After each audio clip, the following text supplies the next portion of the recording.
होते हैं Pseudomonas infection में, एंडोकार्डाइटिस में। और एक चीज इसमें कुछ सब कुछ भूल भी जाओ लेकिन एक चीज यूज याद रखना, नजीरिया गोनेरिया, जिससे जो गोनेरिया होता है ना, वजाइनल डिस्चार्ज होता है, थिक प्लूरन डिस्चार्ज होता है फीमेल्स के अंदर, वो वहां पे थर्ड जनरेशन सेफेलोस्पोरिन यूज होते हैं। First line drugs Lyme disease में यूज होते हैं। इसके अलावा जो थर्ड जनरेशन ड्रग है ना, ये in combination with vancomycin respiratory pneumonia में ट्रीट होते हैं। एम्पेसिलिन के साथ लिस्टीरिया में एल्डरली पेशेंट में यूज होते हैं। इसके अलावा आगे हमारे पास ये इसका आ गया चार्ट आ गया, ये आगे हमारे पास सिफोटेक्साइम है, सिफोटेक्साइम है, सिफेक्साइम है, सेफ्ट्राइएक्सोन है। ये किन किन चीज को कुछ ना भी याद रहे, नजीरिया गुनेरिया आपने याद रखना है। इसके अलावा हमारे पास आ गई फोर्थ जनरेशन। फोर्थ जनरेशन में हमारे पास है सिफिपाइम आ गया, ये हमारे पास सूडोमोनास एरिजिनोसा में ट्रीट होता है। इसके अलावा ये बैक्टीरियल मेनिंजाइटिस को भी ट्रीट करने के लिए यूज होते हैं। बेसिकली जो हमारी मिनी कैटजन है ना, उसमें फोर्थ जनरेशन के अंदर ही हमारे पास एक ड्रग है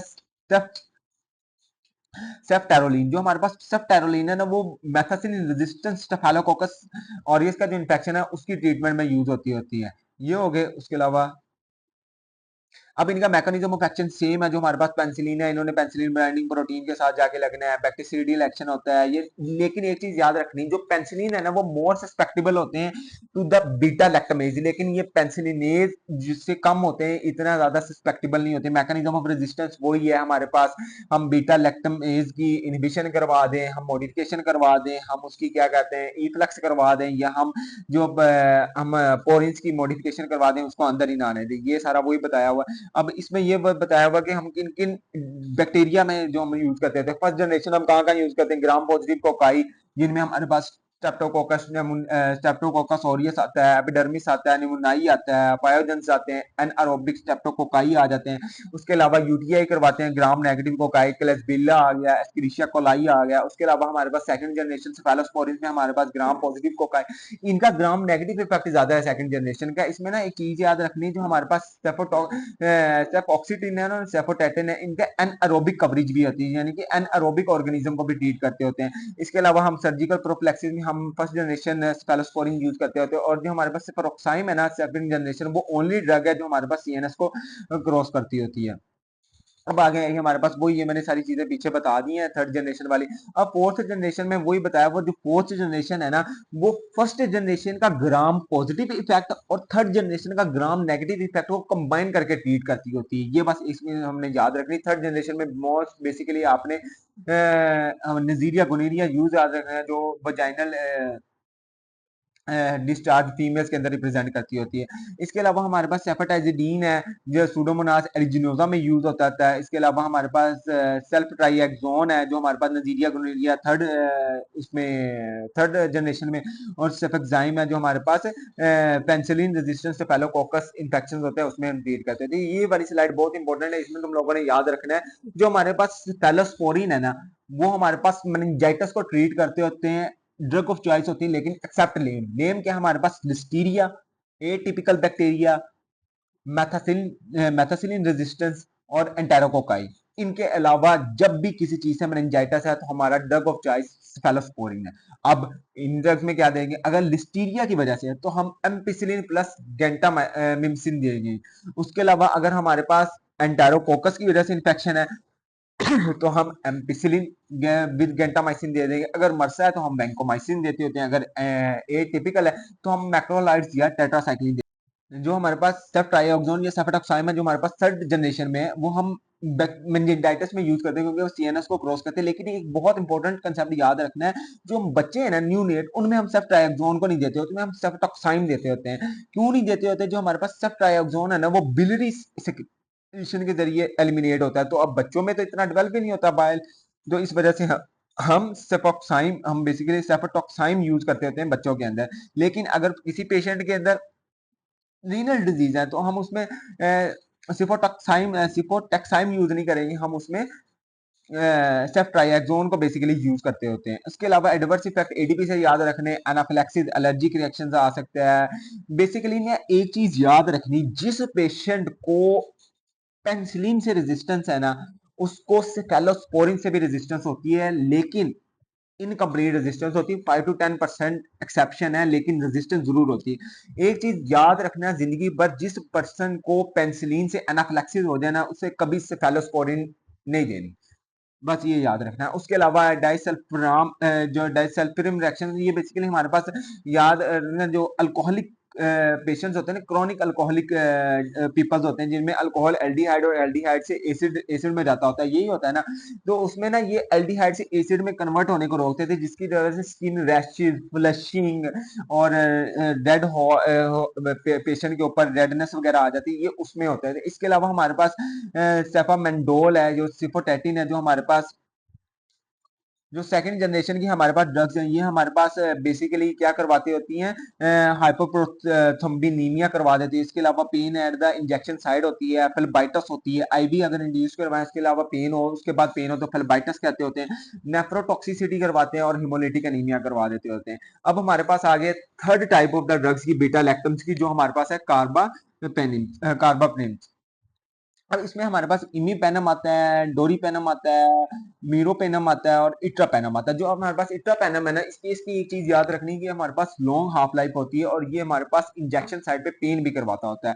बेसिकली जो कार्बापेनम है, ये हमारे पास सूडोमोनास का जो इन्फेक्शन है ना, उनको ट्रीट करने के लिए जो होती है, लेकिन अगर इनके हाई प्लाज्मा लेवल हो जाए तो ये हमारे पास सीएनएस के अंदर जो हमारे पास है ना, करवा सकते होते हैं, सीएनएस रिएक्शंस करवा सकते होते हैं। इसके अलावा इसकी जो पार्शियल क्रॉस एलर्जिसिटी होती है विद पेनिसिलिन या सिफेलोस्पोरिन्स। अब हमारे पास मैकेनिज्म ऑफ एक्शन क्या है, सेम वही है, पेनिसिलिन और सिफेलोस्पोरिन, ये बीटा लैक्टमेज से रेजिस्टेंस होते हैं, ये याद रखना है। इसका स्पेक्ट्रम क्या है, स्पेक्ट्रम यूज याद रखना है, ग्राम पॉजिटिव कोकाई यानी कि स्टेफेलोकोकस और स्ट्रेप्टोकोकस को ट्रीट करेंगे, ग्राम नेगेटिव रोड्स को ट्रीट करेंगे, एंटेरोबैक्टर, सूडोमोनास को तो स्पेशली ना, और एनएरोब्स।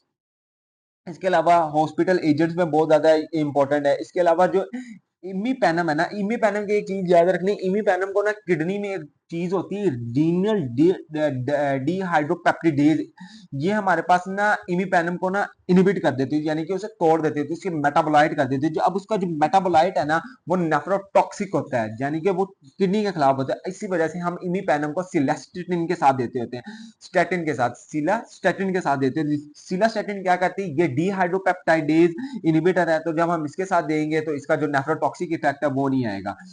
अब जब हम बहुत रीनल एलिमिनेशन के देंगे तो हमारे पास रीनल डिस्फंक्शन कम होगा। साइड इफेक्ट क्या है, जीआईटी डिस्ट्रेस है, ड्रग फीवर है, एलर्जिक रिएक्शन तो आना ही आना है। इसके अलावा जो अगर हम इसकी हाई प्लाज्मा लेवल हो जाए तो सीरियस भी करवा सकते होते हैं, ठीक है, ये याद रखना है। इसके अलावा ये वही कंसेप्ट बताया हुआ है, ये मैंने जो आपको बता दिया, डी हाइड्रोपेप्टाइडेज इनहिबिटर वाला। अब हमारे पास आगे पोर्ट क्लासिफिकेशन एसजीओ नाम, जो हमारे पास मोनोबैक्टम है, ये बेसिकली हमारे पास सीरियस सिस्टेमिक इन्फेक्शन को ट्रीट करने के लिए हम देते होते हैं। इसमें हमारे पास मेनिंजाइटिस आ गया, निमोनिया, सेप्सिस, इनको ट्रीट करने के लिए देते हैं। मैकेनिज्म ऑफ एक्शन सेम है, resistant to beta lactamase same है। बस एक चीज याद रखनी, ग्राम नेगेटिव रोड्स के खिलाफ इनकी एक्टिविटी है, ग्राम पॉजिटिव के खिलाफ इनका कोई फंक्शन नहीं है, सिर्फ ग्राम नेगेटिव रोड्स को ट्रीट करना है। बेसिकली हम आईवी देते होते हैं और इसकी पेनिसिलिन या सिफेलोस्पोरिन के खिलाफ कोई क्रॉस एलर्जेनिसिटी नहीं है। बेसिकली अगर आपको कोई एमसीक्यू आता है ना, उसमें उसने बताया पेनिसिलिन रेजिस्टेंस है, तो बेसिकली हमने एसजीओ नाम को ढूंढना है, वहां पे मोनोबैक्टम देनी है। अगर किसी पर्सन को पेनिसिलिन से एलर्जी है और उसे ग्राम नेगेटिव रोड किसी इंफेक्शन है, तो हमने एचयू नाम देना है। अगर ग्राम पॉजिटिव, क्योंकि एचयू नाम हम ग्राम पॉजिटिव के खिलाफ नहीं देते, तब हमने मैक्रोलाइड देना है उसे, ये याद रखना है। इसके अलावा अब हमारे पास एक वेरी इंपॉर्टेंट ड्रग आ गया वैंकोमाइसिन। वैंकोमाइसिन हमारे पास ग्लाइकोपेप्टाइड है। हालांकि ना एक चीज याद रखनी, अब हमारे पास जो चीजें हमने याद रखना है, अभी तक हमने जितने भी ड्रग्स पढ़े उसमें से मरसा को कोई भी ट्रीट नहीं करता, यानी कि अब वैंकोमाइसिन वो वाहिद ड्रग है जो कि मरसा को ट्रीट करता है, यानी कि मेथासिलिन रेजिस्टेंट स्टेफिलोकोकस इन्फेक्शन हम वैंकोमाइसिन देते होते हैं। लेकिन ये फिर भी नैरो स्पेक्ट्रम, ये बंदा यहाँ पे कंफ्यूज होता है कि ये हमारे पास एक वाइडर स्पेक्ट्रम का ड्रग है, नहीं, ये हमारे पास नैरो स्पेक्ट्रम का ही ड्रग है। अब क्या होता है, डीएलआर जो हमारे पास ट्रांसपेप्टाइडेशन के जरिए होती है ना, डीएलआर टर्मिनल चेन पे प्रेजेंट होता है, ये उसे जाके हिंडर करता है, ट्रांसग्लाइकोसाइलेशन को इनहिबिट करता है और इनडायरेक्टली ट्रांसपेप्टाइडेशन को भी इनहिबिट करता है, यानी कि क्रॉस लिंकेज को प्रिवेंट करता होता है। इसके अलावा इसका स्पेक्ट्रम क्या है, लेकिन इसका ना जो मैकेनिज्म, एक चीज याद रखनी है, पेंसिलिन बाइंडिंग प्रोटीन साइड के साथ नहीं कोई पंगा लेता होता, उसका इसके साथ कोई ताल्लुक नहीं। ये मरसा में ट्रीट होता है, एंटेरोकोकाई में, और इसके एंटेरोकोकाई बेसिकली ये हमारे पास कोलाइटस के एंटेरोकोकल कोलाइटस में ट्रीट होता है, क्लोस्ट्रीडियम डिफिसाइल में यूज होता है, बैकअप ड्रग है। क्लोस्ट्रिडियम डिफिसाइल में। उसके अलावा वैंकोमाइसिन हमारे पास एंड इसकी भी रेजिस्टेंट डेवलप हो जाती है, वैंकोमाइसिन रेजिस्टेंस स्टेफाइलोकोकस या एंटेरोकोकस। इसके अलावा इसका रेजिस्टेंस कैसे डेवलप होती है, अब डी एल तो हमारे पास है, मैं दिखाता हूँ। ये देखो, ये हमारे पास होता है, ये बेसिकली ये होता है, यहाँ पे हमारे पास एंड पे डी एल लगा होता है। ये वैंकोमाइसिन जब उसके साथ जाके लगता है वो उसकी इनहिबिशन अपना काम करवा दिया, लेकिन अगर वो चेंज ही हो जाए या एंड पे डी लैक्टेट लग जाए या वो अपनी साइड ही बदल ले, तो हमारे पास जो वैंकोमाइसिन है वो अपना काम नहीं कर पाता होता, वो सेल वॉल की सिंथेसिस को जो इनहिबिशन करवानी उसकी नहीं हो पाती और वो ट्रीट हो जाता है, अपना काम कर लेता है, सेल वॉल की सिंथेसिस हो जाती है। तो हमने ये भी पढ़ लिया। उसके अलावा याद रखना है आईवी देते होते हैं, ऑरली सिर्फ हम कोलाइटिस की ट्रीटमेंट में देते होते हैं, मोस्ट इशू में एंटर हो जाता है लेकिन सीएनएस में एंटर नहीं होता, रीनल फिल्टरेशन ही हमारे पास है। उसके अलावा यहाँ पे मैंने लिखा था वैंकोमाइसिन और सेफ्ट्राइक्सोन जो हमारे पास रेस्पिरेटरी ट्रैक निमोनिया है उसमें हम निमोकोकाई उसमें देते होते हैं। इसके अलावा क्लोस्ट्राइडम डेफिसाइल में और बैक्टीरियल एंट्रोकोलाइटिस हम देते होते हैं। इसके अलावा हम साइड इफेक्ट्स में रेड मैन सिंड्रोम, ये यूज रखते हैं, हिस्टामिन रिलीज की वजह से सारा रेड अपीयरेंस आने लग जाती है। उसके अलावा ऑटोटॉक्सिसिटी है, नेफ्रोटॉक्सिसिटी है, ये हम आपने याद रखना है। इसके अलावा हमारे पास आ गई inhibitors of the cell wall synthesis, beta lactam है, इनका क्या एक्शन है, पेनिसिलिन बाइंडिंग प्रोटीन के साथ हाइपर सेंसिटिव करा सकते हैं। उसके अलावा वैंकोमाइसिन है जो उसका डीएलआ के साथ टर्मिनल प्रोटीन के साथ है, ये रेडमैन सिंड्रोम वो हाइपर सेंसिटिव करवाते हैं, ये रेडमैन सिंड्रोम करवा सकते हैं। अब डेप्टोमाइसिन बेसिकली पेनिसिलिन दिया, अब उसके खिलाफ बैक्टीरिया ने मेथासिलिन रेजिस्टेंस कर ली, मेथासिलिन रेजिस्टेंस को हमने ट्रीट करने के लिए हमने वैंकोमाइसिन दिया। अब वैंकोमाइसिन के खिलाफ भी अगर बैक्टीरिया रेजिस्टेंस पैदा कर ले तो हम देते हैं डेप्टोमाइसिन। डेप्टोमाइसिन हमारे पास लिपो पेप्टाइड है, जबकि हमारे पास वैंकोमाइसिन हमारे पास ग्लाइकोपेप्टाइड था। अब इसका ना एक्टिविटी अगेंस्ट होता है वैंकोमाइसिन की जो रेजिस्टेंस है ना, फॉर एग्जांपल वैंकोमाइसिन स्टेफाइलोकोकस या एंटेरोकोकस, उनके खिलाफ हम देते होते हैं। और इसमें एक चीज आपने याद रखनी, इसका मैकेनिज्म ऑफ एक्शन ये पोटेशियम लीकेज करवाता है, जिसकी वजह से डीपोलराइजेशन में थोड़ा मसला आता होता है, ये ना करता होता है। हम सारे ने पढ़ा है जो पीछे था ना वो उसको खत्म ही कर देते हैं, यानी कि वो सारे बैक्टीरियसीडियल है, यानी कि वो खत्म कर देते